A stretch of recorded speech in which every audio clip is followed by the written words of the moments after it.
Hello, my name is Karina Veaudry. I'm with the Florida Native Plant Society, and we're going to talk to you today about the importance of native plant landscapes and how traditional landscapes are harmful to humans, insects, and wildlife. So, what are Florida native plants, and why are they so important? Native plants are uniquely adapted to our sunshine, our precipitation rates, and our soils. Our soils are mainly sandy in Florida. Non-native landscapes tend to need to use fertilizers to keep them living in our type of soil down here.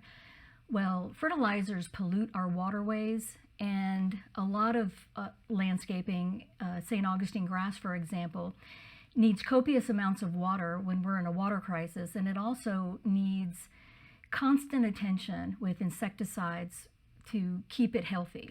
And of course, insects are the web of life. They're the bottom rung in the web of life, and birds, butterflies, and other wildlife need insects to survive. And we are killing off our insect population by the millions. Pretty much every subdivision you go in, you can see the little yard signs with the insecticides being sprayed. They're not necessary, and we're killing off our insect population, which in turn is making several bird species in Florida go extinct or be extirpated from their regions. Each of us can remove a portion of grass in our yards or business landscapes and plant native plants, not only to beautify, but also to preserve our beneficial insects, these insects which are the food source of birds and many other wildlife. So native plants are those which have existed in Florida before human impacts and have evolved complex interrelationships with other organisms and wildlife. And these special relationships, our native wildlife is seeking out the native plants that they have co-evolved with. They cannot eat on crepe myrtles or oleanders or ligustrums or other things that are native to Southeast China. They are seeking out the plants that are from here, from Florida. Florida is one of the most biodiverse places on Earth. We have little over 4,000 vascular native plant species. You can compare that to maybe some states out west who maybe have 500 native plants. In Florida, we contain 18% of the number of indigenous plants in the entire United States. And Florida contains 7% of the world's number of indigenous and native plants. Each year, 500 million plants, non-native plants, are planted or imported in the United States. These are ecologically sterile plants and provide no sense of food, nesting, or resources for our birds or other wildlife. And we have some of the most special wildlife in the world.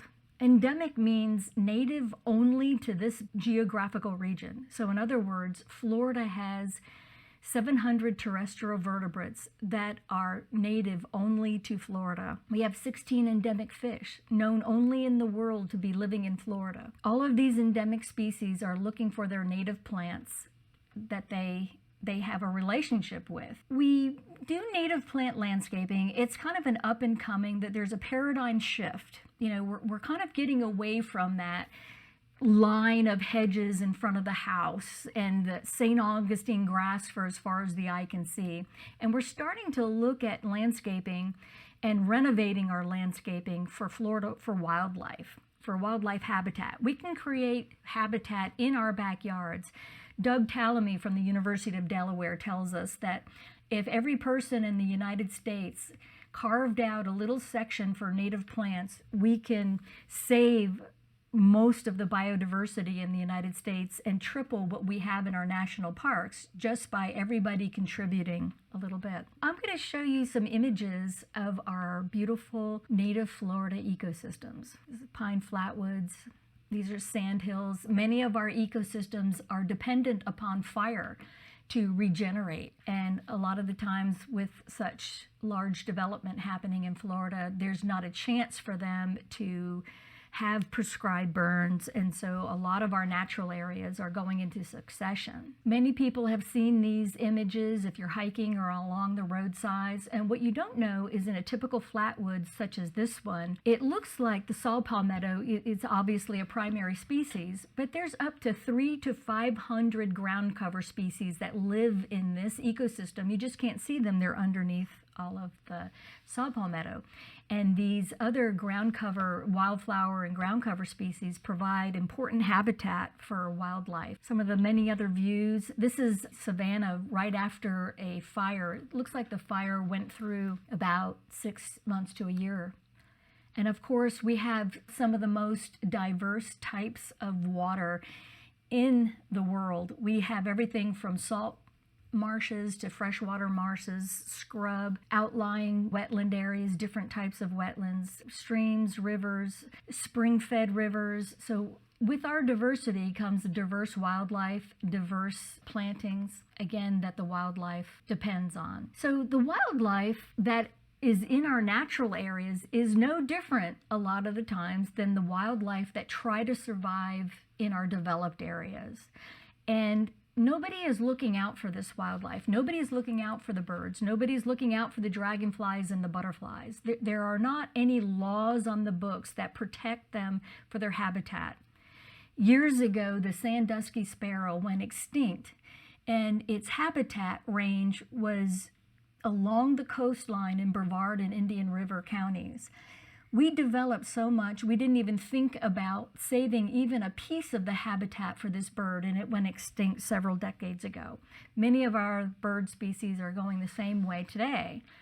So with development, you know, it alters the ability to conserve habitat.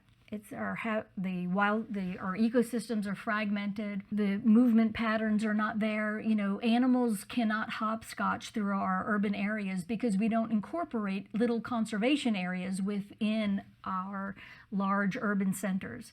This needs to happen in the future if we're going to save a cross-section of biodiversity. This slide is an example of how native plants are specialized. Here you can see a caterpillar. You know, plants don't like to be eaten, and they typically have enzymes that are poisonous to other insects and humans because it's a kind of a defense mechanism.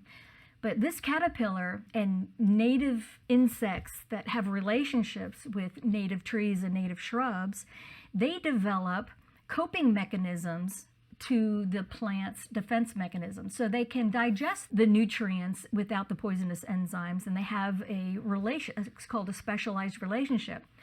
This caterpillar even goes as far as it has developed morphology that the edge of the caterpillar looks serrated like the edge of the elm leaf, so that while it's eating the elm leaf, it's camouflaged from birds that may want to come and eat it. It's just amazing, the world of nature that we have. So here's just a little bit of statistics about the state of Florida. So this is from the 1,000 Friends of Florida. Back in 2005, we had 17.9 million people in the state.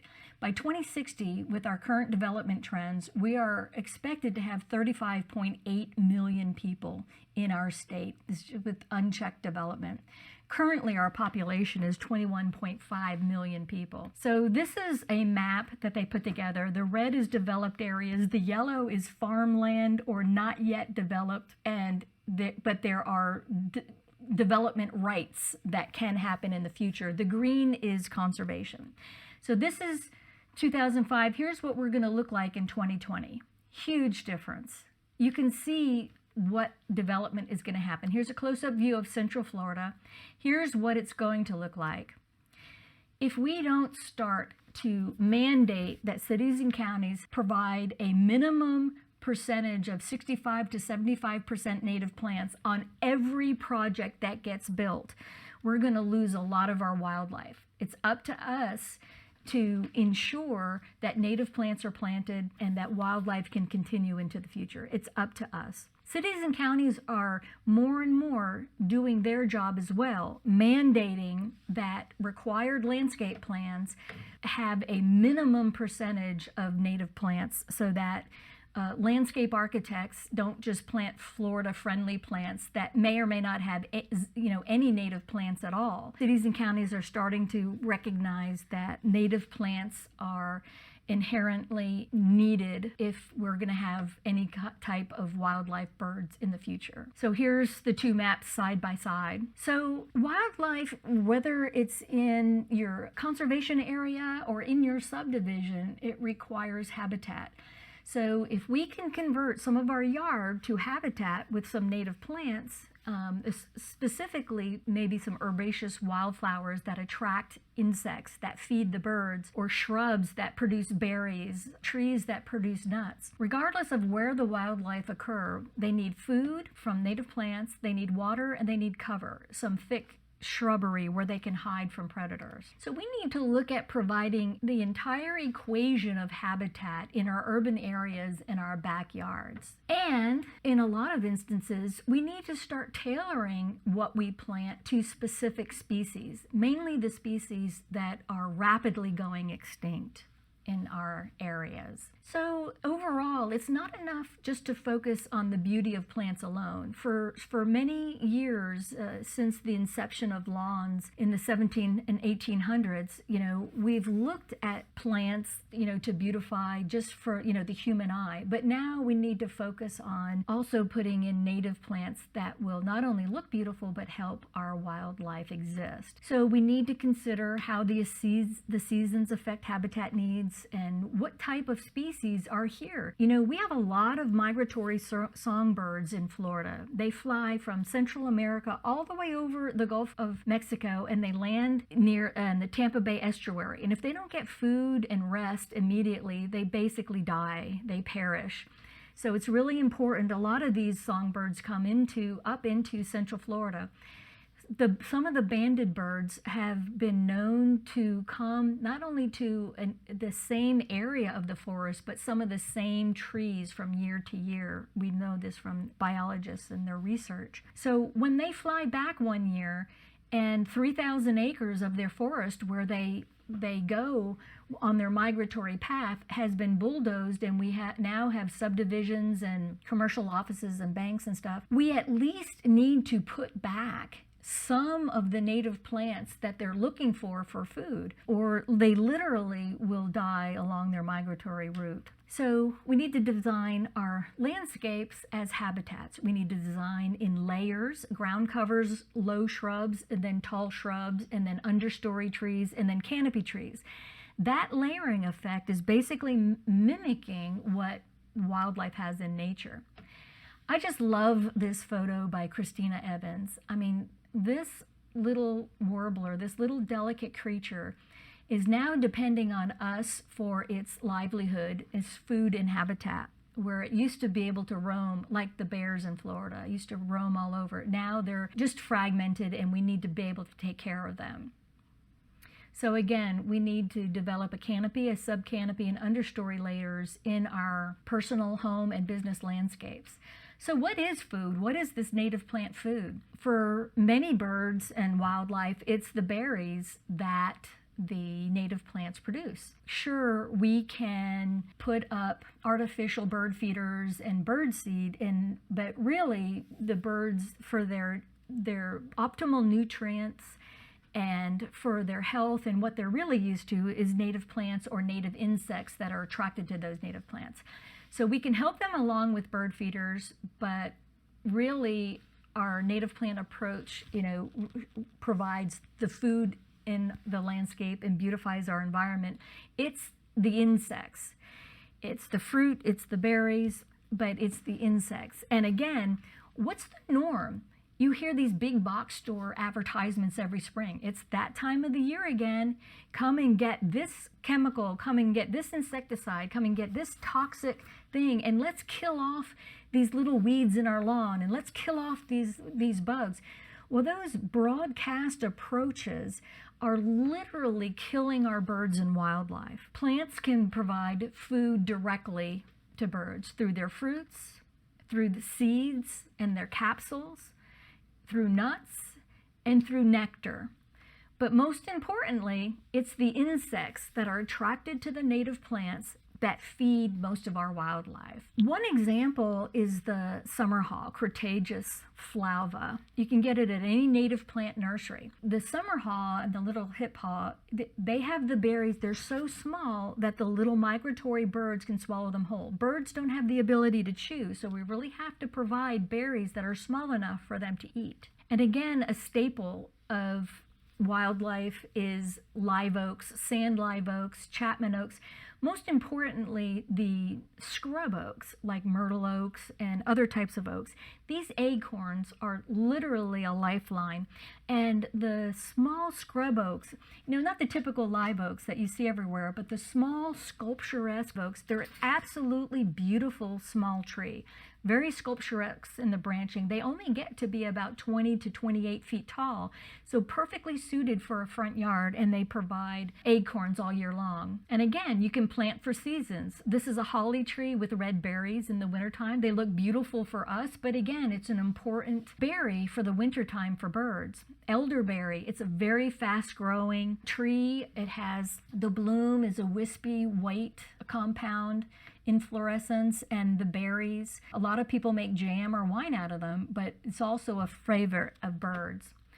And so just another word on the importance of seasonal or winter food. The hollies, the haws or hawthorns, beautyberry, cherry laurel, coffees, and viburnums.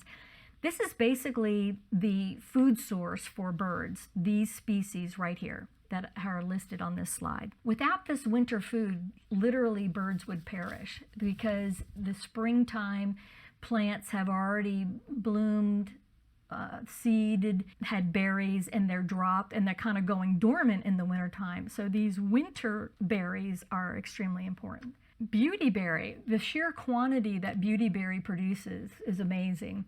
And one time it was 300 robins. It must have been three. It was just so noisy in my yard because I had so many beautyberries. They were feasting on them at this time of the year. And birds typically won't eat beautyberry. First of all, the berries on the beautyberry don't even ripen until October, November. And that's when they're needed for the summertime food source. And of course, the oaks with their acorns for dependability is a must in every landscape. And again, insects, I cannot drive this home more than just keep to reiterating, to provide the foundation of nature's food web, we need insects. And we need to stop spraying lawns. We need to stop killing broadcast insects. If you have a St. Augustine lawn, wait till you have a problem. Your monthly chemical lawn person will try to sell you on preventative maintenance, but you can be spraying harmful toxic insecticides for 5 years before maybe you have an infestation of insects that you actually have to take care of. So not just wait until you have the problem and then deal with it, rather than just randomly spraying every month. We need to be able to stop that to save our waterways and to save our wildlife. And look at these beneficial insects. When we spray to get rid of chinch bugs, we're also killing out every single beneficial insect that exists. Look at these unique little creatures that provide food for birds.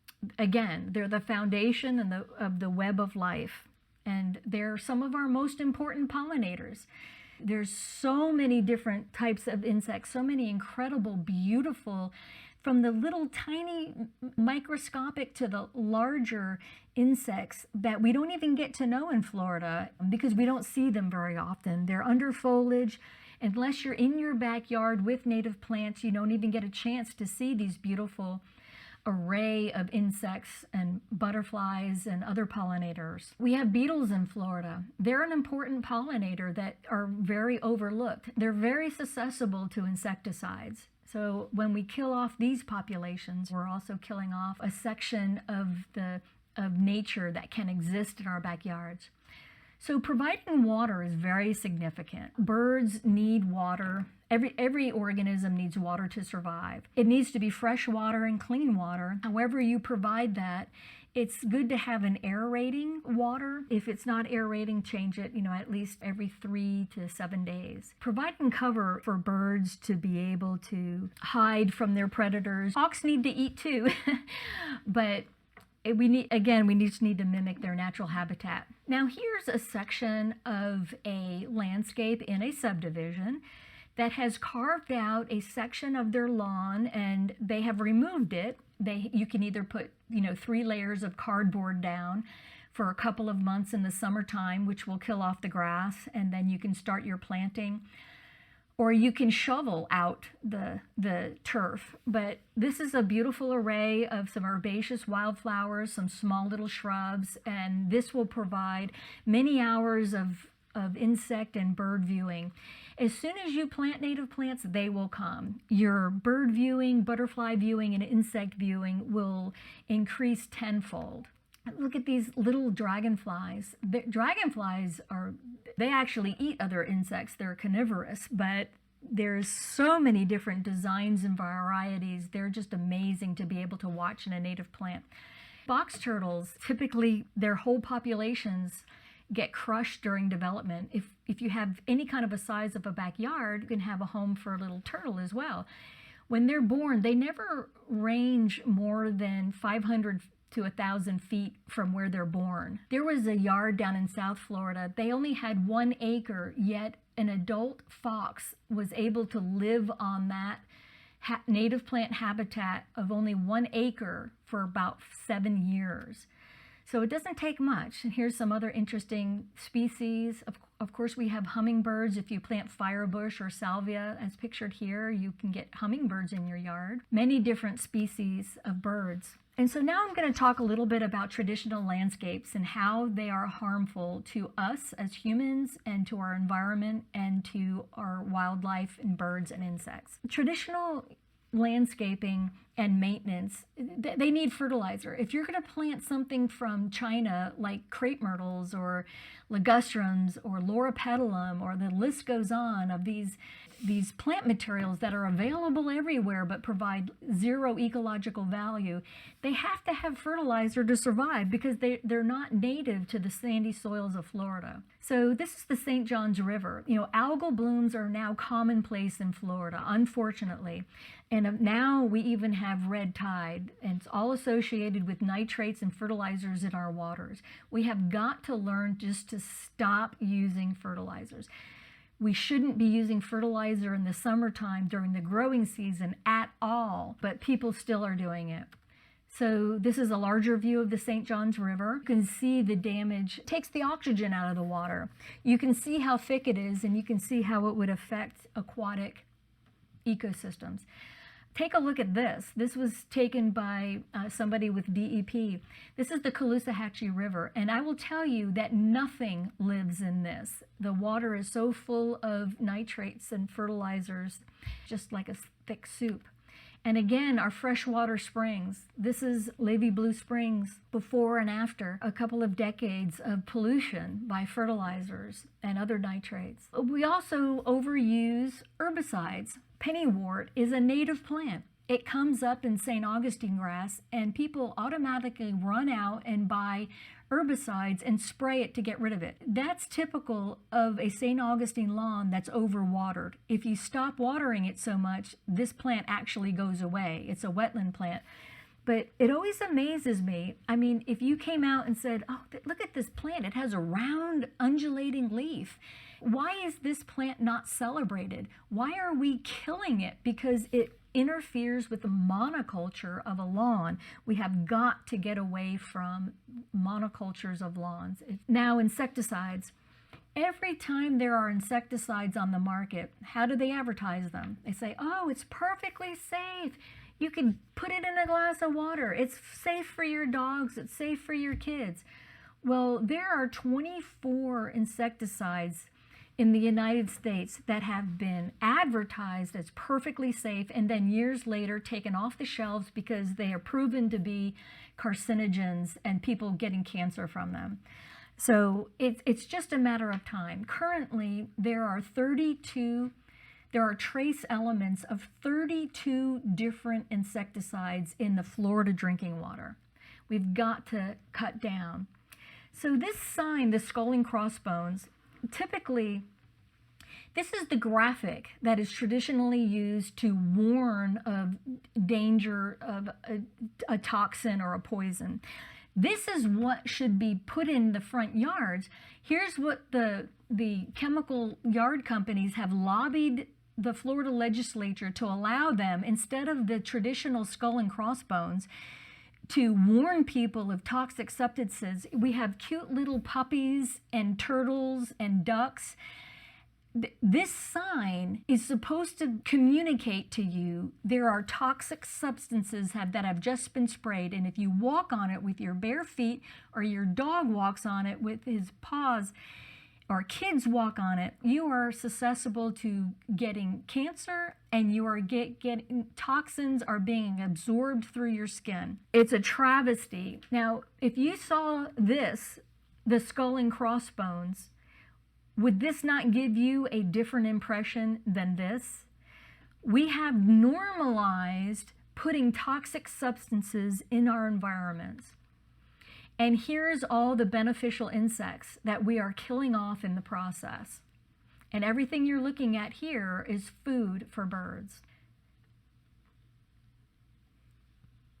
Food that they need to survive. So pollinators come in all sorts of forms, and insecticides are killing off bees and everything you see on your screen right now.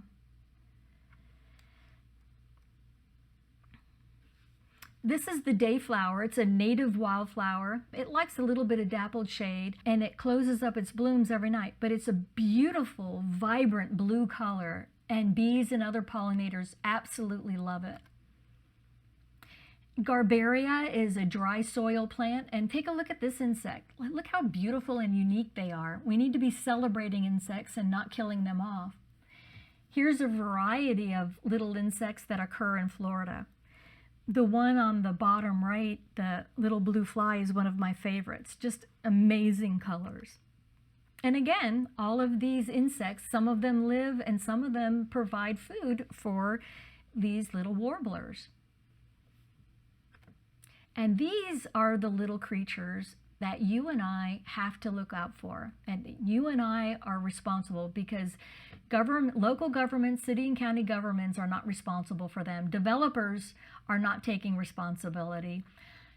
Business owners are not taking responsibility. The only people that can provide their native plant foods and native insects for them is us in our backyards. And just look how beautiful they are. I mean, what a lovely vision to wake up on a Saturday morning and see this, a little yellow warbler with eating a caterpillar. So here's a house that was going through a landscape renovation, and here's the native plant landscape that they put in afterwards. You can see they left a little bit of lawn. You need kind of a functional space for a lawn if you have kids, grandkids, or dogs, a backyard or a front yard. But look what you can do with the edges. This is kind of a traditional landscape, right? The foundation shrubs, the big lawn. You know why we have a lot of lawns? One of the primary reasons is that it's the cheapest plant to install. So developers just put it in all the open space because it's the cheapest to install. However, it's the most expensive landscape to maintain, to mow it, edge it, water it, insecticide. We're trying to get away from these large expanses of lawns, and here's what this homeowner did. Now, this is, not leaving any lawn at all, but look at the habitat they created in their front yard. So this is a typical office complex. Again, a lot of grass, foundation shrubs. Here's another view. This is very high intensive maintenance, very expensive to maintain. So this is the office building next door. This is designed with all native plants. There's not 1 ounce of grass on it, and it costs literally nothing to maintain except for once a year to kind of clean out. So you go from this, which you have to maintain every week, to this, where you don't maintain it at all, and the employees in these offices look out of their windows and see birds in their trees. Here's another view. This can be done every day, but landscape architects and landscape designers, they have these palettes and these patterns that they've been using for decades, and they have got to start using native plants. It's beautiful. In my opinion, this landscape is absolutely beautiful, and we're providing a service for the wildlife. This is the retention pond out behind that office building. This is what retention ponds should look like. There's even a little picnic table out there. You can actually have it as a usable amenity. How do we typically see retention ponds in Florida? Behind a chain link fence, and it's got a steep slope, and they're spraying herbicides all the time on it, and they just look hideous. Retention ponds can look like this and provide important habitat. This is what drainage swales and parking lots typically look like. All grass, very high maintenance. This is what they could look like with native plants and having a bioswale. Frogs, little creatures, insects can live in here and provide habitat. So here's another lawn or another resident that has taken a side of their property and put in native plants. This is an example of the opposite, right? They just have a little tiny bit of lawn, and the rest of their landscape is dedicated to native plants. And now I'm just going to kind of share with you some photos of our beautiful native plants in Florida. All of these plants are available at native plant nurseries. You can find any local native plant nursery by going to FANN, F-A-N-N, the Florida Association of Native Plant Nurseries, www.fann.org. Unfortunately, big box stores do not sell native plants, or if they do, it's just one or two. You have to kind of drive outside of town a little bit to find a native plant nursery. And when you do, there's helpful staff. They can tell you what sun and soil type, what plants are best for your specific landscape. And again, all of these plants are unique to Florida. These are the Elliott's lovegrass. There's a purple version and this white version. Muhly grass is very popular as well. And all of these little flowers that I'm showing you here provide a service to wildlife, as well as providing us with some beautiful plants to look at in our environment, in our yard. What I do is I have native plant patches all over the front and the back. It's best to start with a small area so you can take care of the weeding. You have to water native plants in, but once they're established, they need very little water, just every now and then. Firebush is a very important plant, not only for the hummingbirds, but for specific species of butterflies as well. That's a very large shrub. And we have native blueberries in Florida. And then here's a spice bush swallowtail caterpillar. How unique is that? And again, all of this can be found in your backyard. The gamma grass, these clumping grasses, they're native, and they provide, if you plant goldenrod or liatris, those are wildflowers that send up like a 2-foot bloom stalk. These evergreen grasses help to hold up those stalks. They do in nature, and they can do that in your yard as well. It helps to hold up the blooms of those large bloom stalks. This is a wonderful ground cover, Phylla notiflora. I use it as a turf substitute because it only grows several inches and it looks like grass from a distance, so you can blend in with your neighbors. I mow it once a year to keep it uniform. Very little maintenance, very little water, a butterfly attractant, and it looks like grass. It stays evergreen all year long. Wonderful ground cover. And then, of course, you have your native vines. This one can be used, actually, the coral honeysuckle, as a sprawling shrub as well. And again, you'll attract hummingbirds with this plant as well. This is our only native cactus, beautiful yellow blooms. And of course, goldenrod, subcanopy trees and vines. So this is the end of our presentation. I want to reiterate, every single person can make a difference. You can contribute to conservation, and you can learn about native plants by joining the Florida Native Plant Society. It's a 40-year-old scientifically based organization whose mission is the conservation, preservation, and restoration of native plants and native plant ecosystems of Florida. The Osceola County chapter is the Pine Lily chapter. When you join, you can pick the chapter that is nearest you. There are 37 chapters in the state, and they represent every county. So thank you for listening, and I hope to see you as a member of the Native Plant Society to promote conservation and native plants, and in conjunction with that, our beautiful Florida wildlife.